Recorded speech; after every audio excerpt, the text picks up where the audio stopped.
Hey, you guys, what's cracking? Godspan here, coming at you with some anime info. Yep, that's right. After season 2 of Divinez having ended what felt like yesterday, really, we're already talking about some brand new information regarding Divinez season 3, aka Divinez Deluxe arc, which still really cool prospect. That super glad that we're having another tournament arc for Divinez, and ones that is also integrating a lot of the old Wildress characters, which we had theorized about a lot of the characters here, right? And now we're getting a lot of confirmations for certain characters coming back, because earlier tonight we got a lot of juicy info regarding the anime, and a lot of which, if not all of it, I'm really happy to hear about, right? So let's go ahead and talk about it, because shoot, perhaps my favorite content to do this channel regards the Vanguard anime, and I think the same goes for a lot of y'all, so you knew I was eager to get into this, so let's not delay a moment further, shall we? So one of the first things that we heard about regarding Divinez season 3 is that it's going to be in 15, that's right, 15 episoder. That's already amazing, which, yes, we're still going to be beginning in January 11th 2025, so that date has remained unchanged, thank the Lord, right?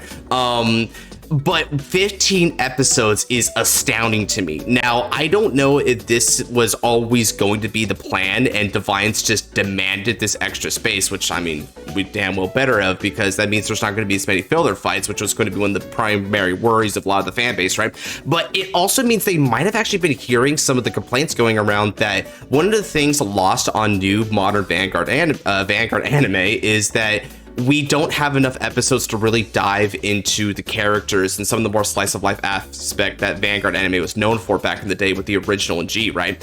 We sort of lost that with the new ones, because with only so many episodes to go through, you basically have to just go from one plot point to the next, just action, right? So with 15, there may still not be that much slice of life, but it still gives some more breathing room to consider, and I wonder if Bushi hasn't been listening to the fan base and may actually try to go back to 24 episode seasons later on. What this is also interesting to me, though, because as we know from a little while back, right, there's confirmation that Divinez is going to be going on until season 5. That's right, not just this season 3, but also the 4th and 5th season. So ergo, would those also be 15 plus episodes? Because if so, they may actually increase the number of episodes each time in order to give even more leeway with the writers being able to add in more side plots and more resolution to certain character arcs, and maybe just more interesting what if fights into the mix. So I really hope that is the case, because honestly, within reason, of course, the more the merrier.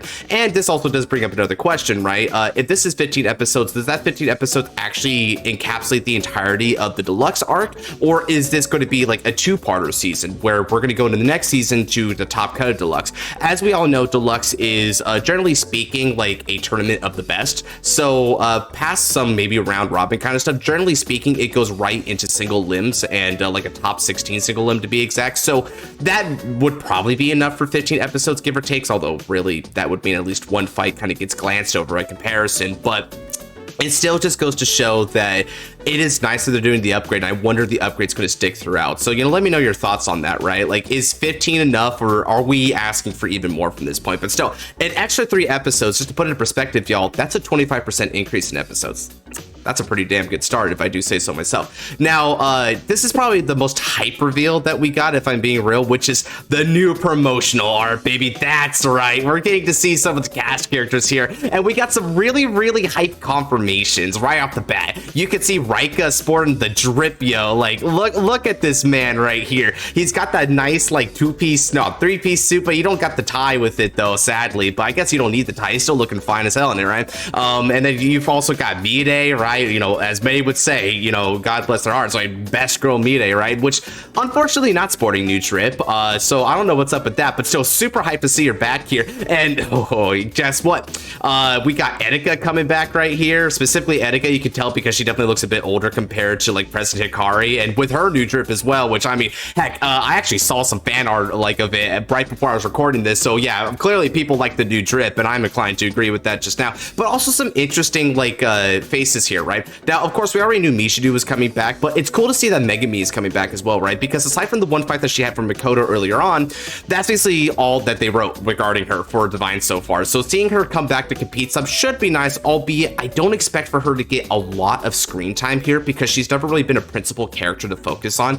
Hell, including in Wildress, unfortunately, if we're being real here, folks. So I don't know how far they'll go with her inclusion here, but it is nice that at least like threw her into the batch. And also, I guess she got the drip, even though Mute didn't. So again, I'm internally confounded about that, but still, I mean, minor complaint, right? Another really interesting thing to point out here is we've got a couple of new characters. Now, this one was already like known to us, like Kagetsu. He's going to be the one playing the new Brant boss unit that was revealed in the cover art of set 7, Cerulean Blaze. So we already know some things about him. This is Nao's mentor that she was alluding to in the previous season here. But aside from that, we've also got this character. And as confirmed next, right, this character is Suzune Rurokin, right?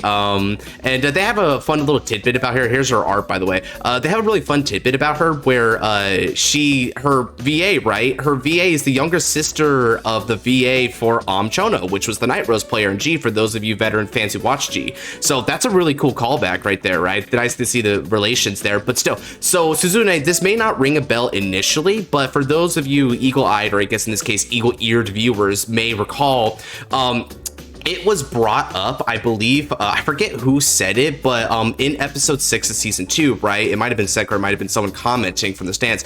There are 3 rising star professionals in the world of Vanguard in this continuity, right? And 2 of them are right next to each other. You've got Raika right here, the goat that he is, and also Senka, of course. But the third one is allegedly Suzune, right? So Suzune is going to be hot stuff here. Like maybe Bichu level kind of hot stuff we're talking about. Like, yeah, it's that big. Which, by the way, Bichu is still chilling in the back there with that epic looking purple jacket, bro. Love you, man. Glad you're not in a coma anymore. That might have been a little bit savage, I'm not gonna lie, but no, I'm glad he's back, right? I'm not sure if we're gonna get new Dragult or Ignis. I might hope for new Dragult personally, but either or, we're gonna get some more Dragult action with him. But that's all we're gonna say about him on the matter for now.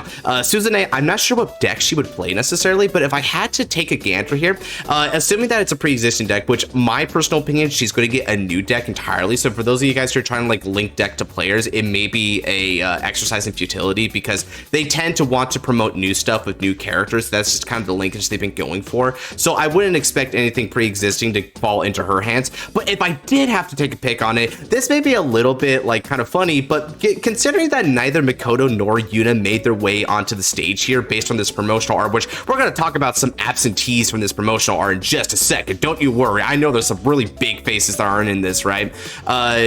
I'm going to guess that she may be a lyrical representative, more particularly Sagittaria, I think her name was. She was the Absolute Zero archetype, right? And the reason why I think that is because her cool computation that she has here, like kind of an icy person, right? Almost Kudere, right? I feel like that would be a really good Vanguard to sort of like encapsulate that sort of like dairy archetype with her. But furthermore, it's just nice because as far as lyrical deck's concerned, it's a bona fide control deck, and despite being the cover deck of that set, it is one of the most undersupported and also underwhelming decks of that set. So it would be really nice to lend it not only support but screen time for set support in order to give the deck more momentum in the TCG stage, because I think in terms of aesthetic and playstyle, it's absolutely magnificent. So that would be my number one hope, is that she plays Absolute Zero. But again, exercise of futility, most likely, probably gonna play something new. Now, other things to note here, we've got the boy Kuon back here, right? Now, Kuon, I really like it as an introduction for this, because here's the thing. I'm gonna be real with you. One of my complaints with Divine Season 2, and I think overall it's a very, very good season, like at least 8 out of 10, you know, I mean, especially because that finale was just so peak. Kuon's character, unfortunately, was rather rushed. He got Levidras Imperial almost out of nowhere, it felt like, and they did nothing with his character for the majority of the season, aside from just absolutely gobsmacking Suo, which, by the way, if they get a rematch in this season, I think it's totally well-deserved, right? He spends most of the season just kind of smiling from the rafters, like so confidently, in fact, that we were kind of convinced that he was the real secret villain, not Sybil. So that when President Ikari just loses, he's like, oh my god, my plan, my cabbages. And then it's like, wait, you mean to tell me you weren't the secret villain and your cool smile was just you being erroneously confident? Well, that's kind of lame. And then he has a mental breakdown and gets Levidras Imperial and then gets jobbed by Now Alter. Yeah, that's right. I did just call Sybil Now Alter. Bite me. yeah, that's kind of where his character arc is. And yeah, it was kind of a cool like backstory ride with Suel and stuff, but realistically speaking, that was most of this character. Like 90% of this character was in one episode, it felt like. So Kuon needs more, and I'm glad that he's on the cover image because that guarantees that he is going to get at least a little bit more. I want to see his develop his relationship a little more, or maybe it's more like rekindle his relationship with Suel, right? Because like after they broke apart due to Suel's circumstances, it felt like they never really got back together. Like, yeah, a part of his motivation for breaking out of Sybil's mind pollution and getting Imperio was for the sake of Suel, but that never really manifested too much. Now, of course, the two of them are seen playing Vanguard together, like in the aftermath, so it is clear that they are rekindling that friendship, but I want to see the fruits of that come to bear in this next season, right? So that's one hope I have here. But even like despite that, I just want him to get like a little bit more action and maybe a little bit of an aftermath on where is his character now that the initial plan failed, right? Is he still pursuing his goals after the fact? Is he on a new goal? What is up with Kuon these days? I want to see where he's at with that. Another interesting bit to talk about here with this cast is who the F is missing. Oh, by the way, yeah, Gui's in the back. I'm not sure if he's an announcer or if he's a player, but you know, either or. Nice to see Gui is back. I know they were there in Divinez as well, but Gui didn't do anything except basically cuck Sybil because AI is greater than Dragon Demon. Confirm.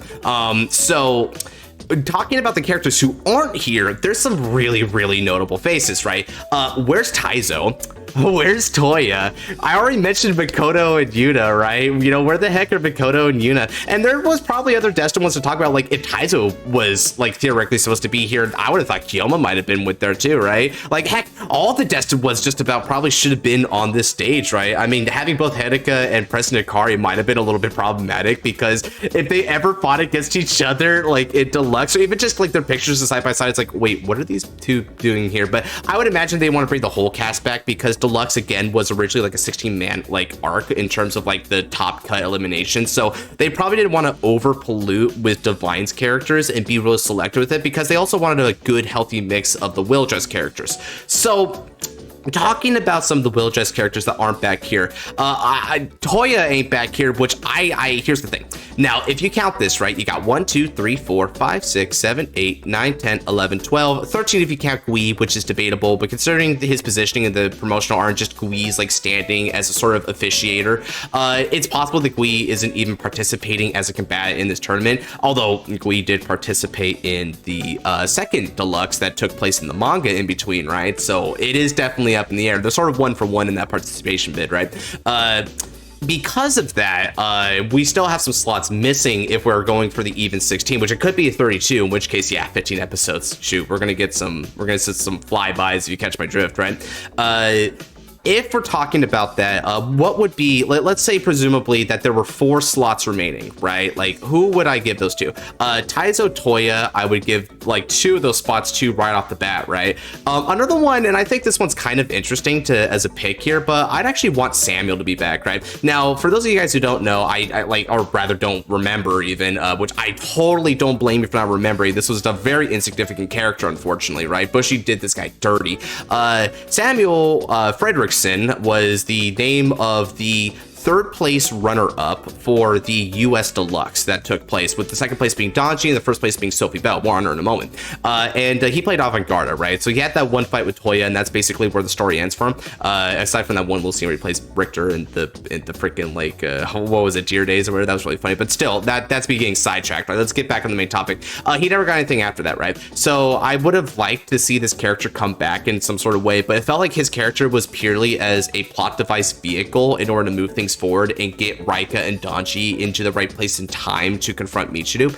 So if that's all his character was meant for, then I guess it's unlikely at this point he's ever coming back, which, I mean, for you Vanguard fans, A, based, really cool deck, but also B, I'm sorry, it doesn't seem like he's coming back, so he's unlikely, but I would have liked to see him back, right? So that's more like on what I would like. But Sophie Bell is another one, right? Astro has been getting a lot of love recently in the TCG, so I kind of figured that Sophie might have been back here, and she is a professional fighter, and it seemed like she still continued her interest in Vanguard after she lost to Raika, because it rekindled her hope that there is more to seek in Vanguard, more to learn and experience with it than her just assuming she's at the top and quitting after that, right? Like hanging her jersey on the rafters. But one notable face for the Wildress cast that I really want to see back here is Zaxa, or should I say Shurugane. Yeah, I want him back, bro. I want more Orphis love back, but also I just want to see him be a badass again. Like, let's be real. He was like the coolest character in all of the team that he was rooting for, dude. Like, let's be real, right? You talk about all the Ks there, like, Sophie's kind of crazy, right? Helena is, you know, pretty adorable, but also immature. Gui is menacing, but also kind of like a weird AI guy. Like they all have her quirks, but none of them, right, on their team was really like the super menacing, cool character, and that's what he was. Even Masanori didn't really fulfill that role. Masanori was sort of like a clown more than anything. But he was definitely a fan favorite, though. I really like Masanori, but yet he didn't even feel like a total part of that group, if I'm being completely real with you. So, you know, in terms of uniformers, yeah, dude, Zaxa is easily the coolest uniformer, and I want him back here. Also, because we're talking about Zaxa, where is Tomari, right? She got a brief little cameo at the end of Divinez, and I was hoping that that's because she would participate in Deluxe, right? So it was a prelude. I really hope she doesn't get that cameo, because they want us to see something of her, because they fully intend to not use her in this season. I mean, heck, dude, it's been so long since Seraph like got anything other than just like really strong side support, like no new form, no nothing, right? So I don't know what's up with that. Like, I mean, Tomari, of course, may take the role of MC if they want to take it that far. So I don't know. And, you know, here's an interesting theory, by the way, right? You know, if we're talking about MC and it's not Tomari coming back, y'all remember when I mentioned that Mikoto isn't in here? I wonder if she's actually going to be like an idol MC who's performing on stage. So the reason she's not participating as a fighter is because she's a part of the rep team for this entire tournament, and she's making the place like light on fire, homie. That would be pretty sick, you know, like her, you know, being ever changing and growing confidence in herself. You know, she doesn't necessarily need to grow in just her Vanguard career, right? She can also grow in her idol career and like adopt that as her own. So I think that'd be really sick, you know, seeing her play some songs or whatever and like perform and stuff. And maybe there's like an exhibition match or like some like off tournament match that she does in between, just so we get a little bit of Chris Rain action here, because Chris Rain got some really good support too. And heck, you know, if they really want to go that far, it would be kind of fun if there was like more Yuna scenes with Yuna in the stands, and she's not here for people playing Vanguard. She's just here to see Makoto Shpan actually like do her stuff, you know, her goddess, her love of her life, right? So that would be really, really funny, dude. I love the Yuna interactions from season 2, so I want more of that. For those of you guys who've been keeping up with the dub version of Divine season 2, y'all know the thumbnail. You know the one. I want more works of art like that thumbnail. You know what I mean. So that's what I'm hoping for at the end of the day, is some of those characters to come back, and maybe they can come back in other capacities. I already mentioned Mikoto coming back like in the capacity of being like the idol, sort of like what what do they call it? Rummy Labyrinth. That's what it was. The way Rummy Labyrinth was with being like that sort of idol alongside Luna. But another idea that they could do, right, is there could be sort of like if they're trying to do with the Deluxe, maybe like a final boss. So like at the end of all of them winning, maybe like Yugioh pops up as one of the previous champions of Deluxe, and so Yugioh, because Yugioh is absent from this as well, right? So maybe if Akina does sweep in Deluxe here, and then they're like, all right, so now that you're here, you now get the honor to fight one of the previous title bearers of Deluxe. Now the only thing that makes me pause from that is because technically by that notion, Raika is a title bearer too. He won Deluxe in the second go round, beating Taizo in the finals, right? So I don't know about that theory, but considering Yuyu's not here, and I would fully have expected Yugioh to, like, if Yugioh is not on here, but they expect to use him, they want to keep him a secret. They would probably want him to be a secret boss, right?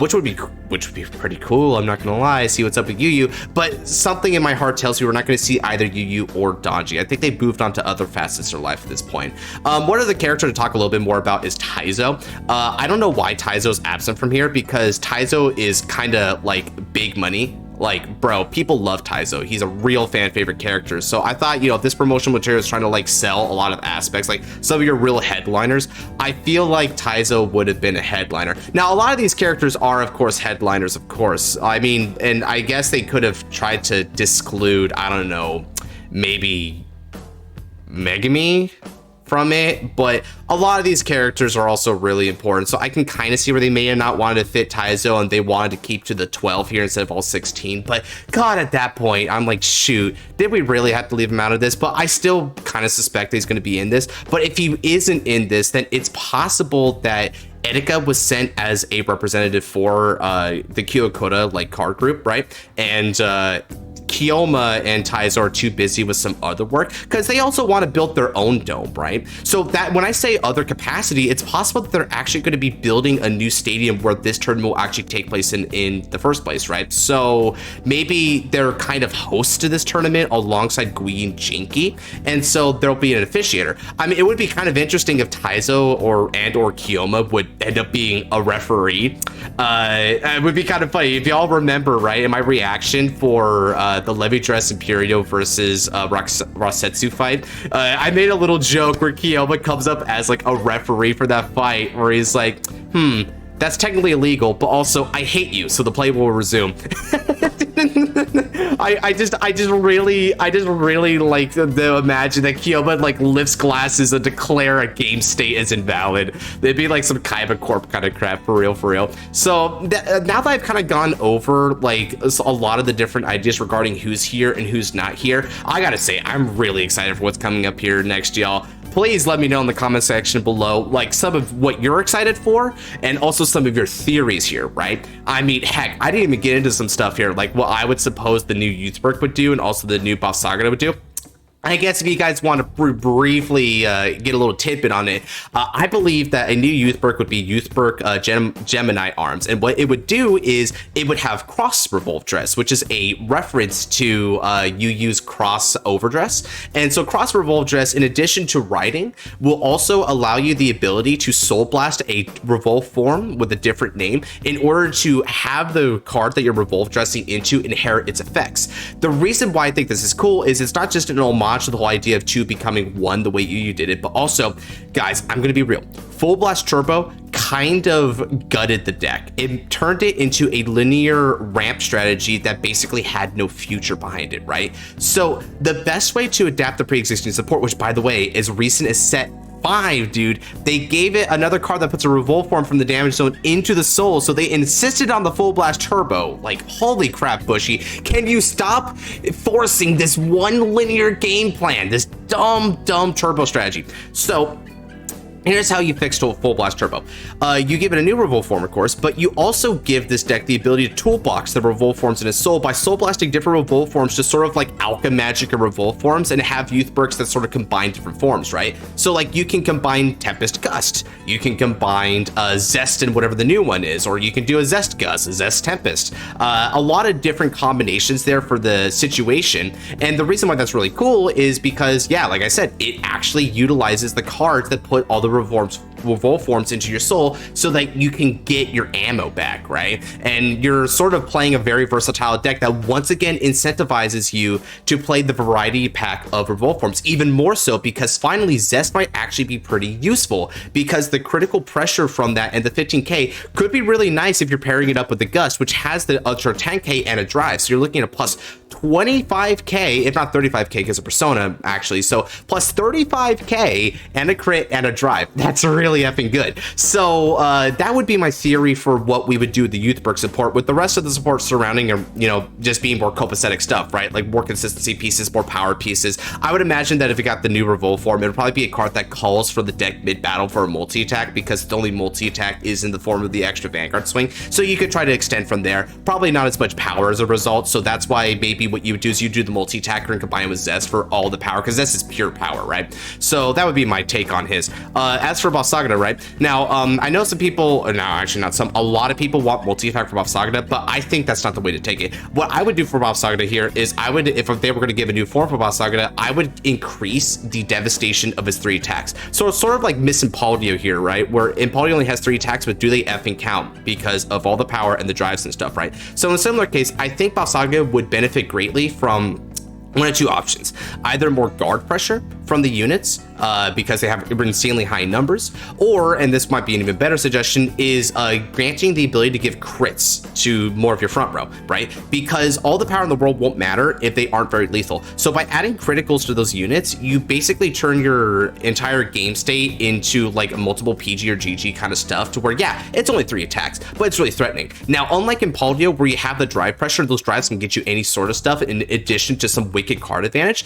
this wouldn't have have those drives, but it also means that it doesn't have to gamble on the drives because you are just getting those consistent crits to the front row potentially, right? I think that would be a really good way to take Boss Sagana because it's very devastating in that nature, and it does sort of expand on what Boss Sagana does, except she's also bequeathing it to others. I could also see an idea with Boss Sagana where because she has all these different arm cards now, you can sort of increase the toolbox nature of it in the same way that you do with like Revolt form potentially by giving a new Boss Sagana that would rearm herself of her own volition. Because one thing that Boss Sagana doesn't do is arm herself. She has effects when she's armed, of course, right? And different ones depending on how many, but she doesn't have an effect to arm herself of her own volition. So what you do, right, is maybe you have the cards that arm her during the main phase, and then she has the ability to readjust different arms mid-battle. Maybe she, let's say for instance that you swung with Spear and Shield, or no, Spear and Axe, right? She can then throw them away in order to get out, like, I don't know, Sword and Shield, or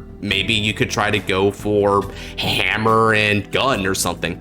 You have a lot of different combinations, so maybe like more arms as well that sort of benefit, like incentivize you to arm them after the fact, or maybe even before the fact kind of stuff. Like, it's kind of interesting to think about this, but Hammer gives 10k static to Boss Sagana when you arm it rather than the continuous 10k. So if you hammer and then mid-battle swap out Hammer for Spear, then you get double dipping on the 10k benefits, right? So more stuff like that to kind of increase the combo and versatility of Boss Sagana, but also I guess it would be kind of nice to have some consistency elements with it, because Boss Sagana is definitely kind of a clunky mess unless you build it very perfectly and also pilot it very perfectly. So maybe some more unifying principles there. Maybe the new Overdress unit, if it got a new Overdress in addition to Vilord, maybe that Overdress unit could help in this regard. But of course, Overdress is in of itself another constituent piece to the whole puzzle. So that could actually be a little bit more harmful than beneficial in the entire of like... Yeah, I'd say it's pretty more harmful. Anyway, that's enough about that, right? So let's go ahead and end this video here. Again, like I said before, let me know your guys' thoughts down below because, oh boy, when it comes to this Vanguard anime, I love the community feedback. So I'll be sure to get back to all of y'all about this, right? Because, oh, it's real good. I'm telling you, January 11th, 2025, it couldn't come any sooner, bro. It really couldn't come any sooner. We've got just about a month, and then we're back on it, dude. So after the holidays are over, we're going back into like another holiday of our own, fighters? So I'm looking forward to it, and I hope y'all are looking forward to it too. So anyway, with all that said, do be sure to check out my other videos down below. I do all sorts of Vanguard content. We're talking top 10s, reactions, of course, I just talked about that a lot, right? Discussions, fight nights, the whole shebang, so check them out. And be sure to like, comment, subscribe, and turn on the notification bell for next time I upload a video. And with that said, take care. God bless y'all.